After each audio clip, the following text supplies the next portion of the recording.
안녕하세요, 뉴스반장입니다. 네, 그렇습니다. 지난주에 저희가 윤석열 검찰총장 장모가 개입된 수상한 여러 건의 소송, 그리고 장모 혼자 쏙 빠져나간 검찰 수사를 전해드렸는데 정말 반응이 뜨거웠습니다. 네, 제대로 진상을 밝히라는 여론은 뜨거웠지만 정작 검찰은 차가웠습니다. 특혜는 없었다, 짧은 입장이었고요. 윤석열 검찰총장도 언급은 없었습니다. 그래서 정말 특혜는 없었는지, 검찰 수사는 공정했는지 다시 한번 따져보려고 합니다. 스트레이트 방송 직후 검찰이 뒤늦게 이 장모를 소환 조사하기로 했다는 소식, 지난 방송에서 다루지 않았던 장모와 엮인 또 다른 사건 얘기를 해볼까 합니다. 지난 9일에 이어 16일에도 MBC 탐사기획 스트레이트는 윤석열 검찰총장의 처가를 둘러싼 탐사 보도를 이어갔습니다. 하지만 여전히 다른 언론들은 침묵하고 있는데요. 경향신문 편집국장을 역임한 강기석 뉴스통신진흥회 이사장이 후배 언론인들을 향해 검영언론 기자님들 전상서를 띄웠습니다. 검영언론은 검찰에 빌붙은 언론을 지칭하는 한자 성어이며, 어용언론은 권력에 빌붙어 기생하는 언론을 지칭하는 한자 성어입니다. 현재 대한민국 언론은 사망한 상태이며 이들이 검영언론이고 어용언론인 겁니다. 페이스북에 게시된 강기석 이사장의 글을 읽어드리겠습니다. 검영언론 기자님들 전상서. 만일 뉴스타파나 MBC 보도가 맞다면 조폭을 능가하는 검사 통일체라는 철혈 조직 논리로 똘똘 뭉친 무소불위의 막강한 검찰 권력이 한 검사 가족의 사기극을 덮고 오히려 그 사기 피해자를 핍박하는데 총동원됐다는 무시무시한 이야기인데, 이것이 과연 전 언론이 묵살할 만큼 사소한 이야기인가? 단순한 사기 사건이 아니라 그걸 덮는데 검찰이 동원됐다는 이런 엄청난 공권력 남용 사건에 대해 제대로 된 언론이라면 최소한 맞나 틀리나에 대해 확인은 해야 하지 않을까?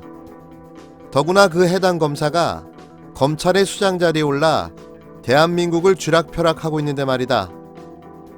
혹시 다른 언론사가 특종한 것을 뒤치다꺼리하는 것 같아 쪽팔려서인가?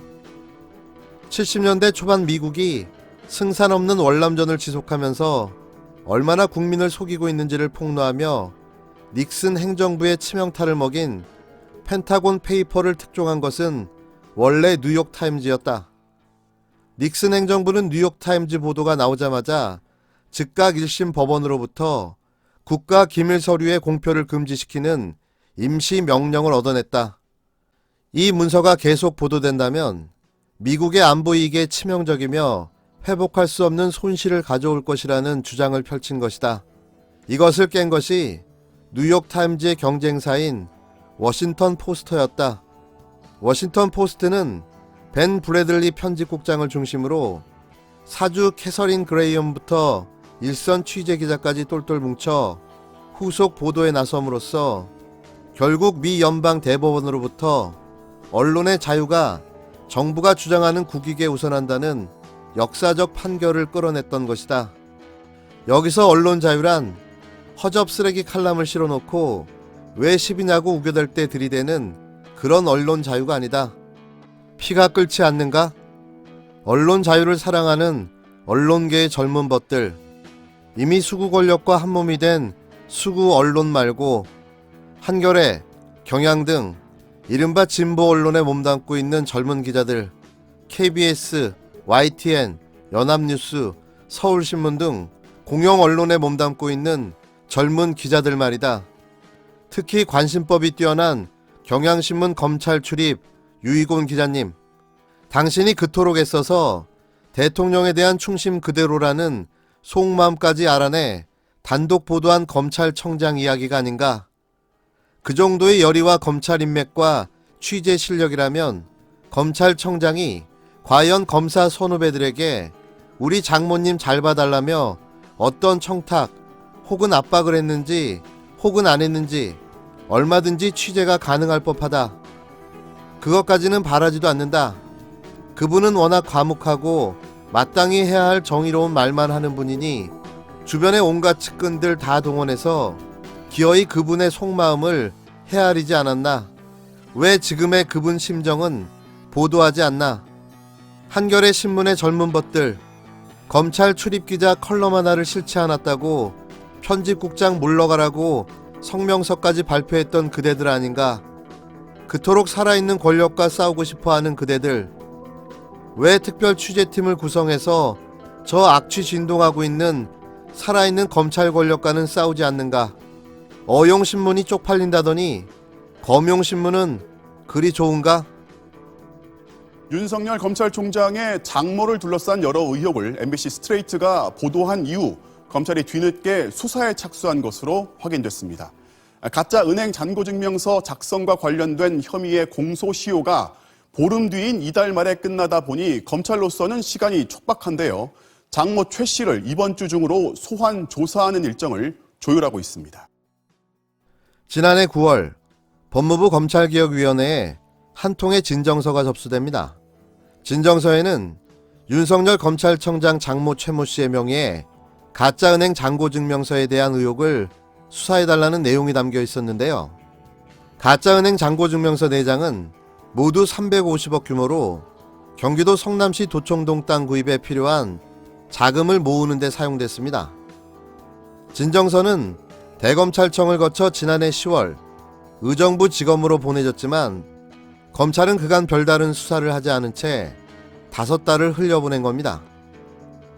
그러다 지난주 MBC 탐사기획 스트레이트 검사님과 장모편 방송 직후 검찰이 뒤늦게 소환조사에 착수한 것으로 확인됐는데요. 의정부지검은 먼저 최 씨의 가짜 잔고 증명서에 속아 돈을 투자했다는 피해자들을 불러 조사한 겁니다.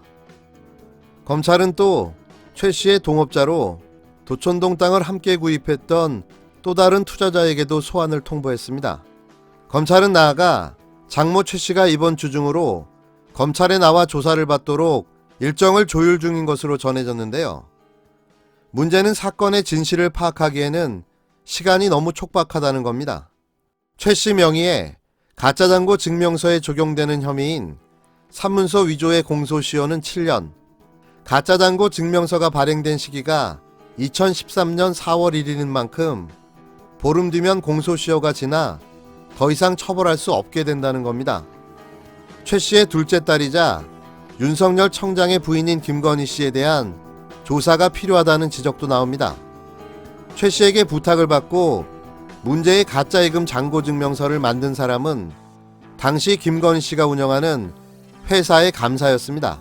게다가 김건희 씨가 최 씨의 도촌동 땅 매입 사업 동업자와 돈을 주고받은 사실도 포착됐는데요.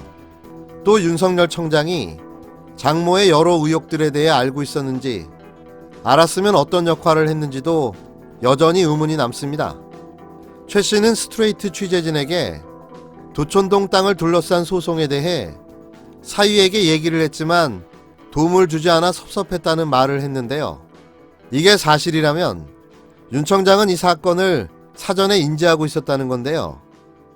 이후 국정감사와 청문회 때 이 사건과 관련해 잘 알지 못한다고 말한 그의 증언과 발언은 모두 위증죄가 성립되는 거죠. 대검은 스트레이트에 보낸 답변서에서 윤 청장은 장모 관련 사건에 일체 관여한 바가 없으며 의정부지검 관련 사건에 대해서도 대검에 보고하지 말도록 지시했다고 밝혔습니다. 대한민국 내부의 적, 권력을 비호하고 자신들의 기득권을 지키려는 또 하나의 적폐 집단, 언론. 이번에도 그 민낯이 여지없이 드러나고 말았는데요. 언론이 왜 존재하는지, 언론의 사명이 무엇인지 대한민국 기레기들은 알기나 할까요? 권력 앞에 침묵하는 대한민국 언론. 그들은 그냥 죽어서도 살아 움직이고 있는 좀비일 뿐인 겁니다. 그 장모 최모 씨 사건, 300억 잔고증명 위조, 30억 당자수표 부도 사건, 이거 아십니까? 윤석열 지검장의 장모가 김모 신한저축은행 직원과 공모를 해서 이 잔고증명서를 위조를 했다는 것이 밝혀졌습니다. 그러면 제가 볼 때는 당연히 이거는 수사를 해야 된다고 생각하는데 본인의 도덕성 문제에 대해서 문제가 발생됐으니 이 문제는 모르셨다면 그게 어떻게 제 도덕성의 문제입니까? 의원님? 예? 당연히 알아요. 아니 제가 관련이 되어 있다는 뭐 증거가 있습니까? 아니 그럼 피해자가 고소를 하면 될 거 아니겠습니까? 어? 아니 아무리 국감장이지만 너무하신 거 아닙니까?